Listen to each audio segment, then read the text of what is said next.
So we're here at Voluntary Action Leicester's open day for the start of National Volunteer Week, and we're catching up with John Levinson. How are you? I'm very well, thank you, John. Good, good. So I understand, is this a new role that you've taken on, is it? It is indeed, yes. Yeah, I've been doing this since February now. Okay, so tell us a little bit about what you do on a day-to-day basis and why you're here today looking for volunteers.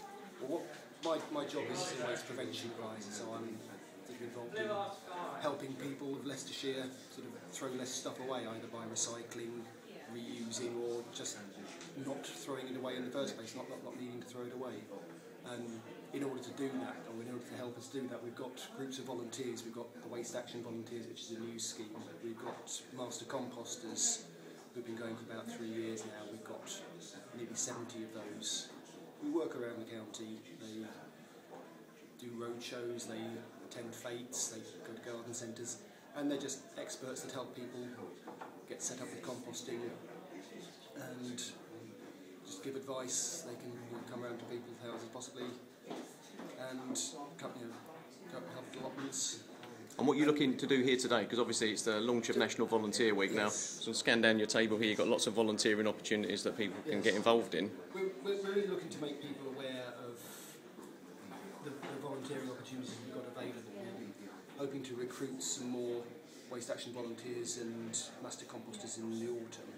We've just trained up the first lot of Waste Action volunteers about 2 weeks ago, finished their training, so they're now out and about and ready to go. So it's really just making people aware of what's available. We're also, on a smaller scale, we don't have an organised network at the moment, but we're looking for people who can advise on real nappies to move away from disposables. We have some spread around the county, but more are always welcome.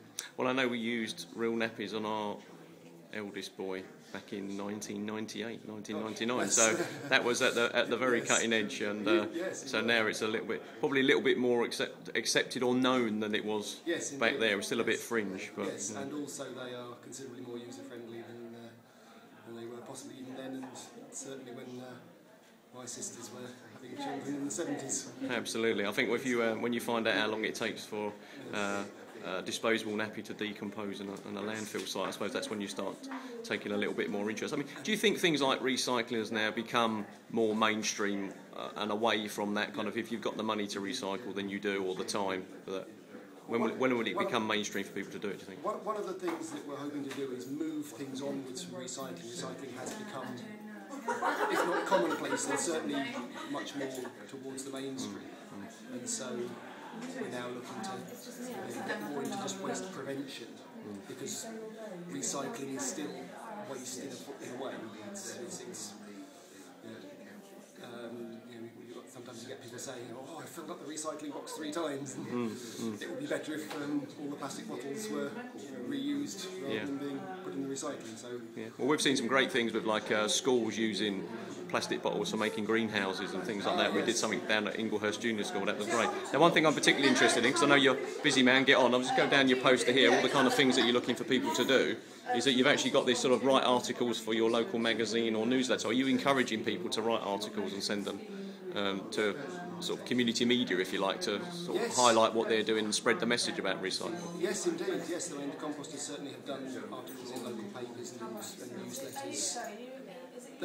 What we particularly do is the volunteers that we recruit, we have a minimum requirement of 30 hours in the first 12 months.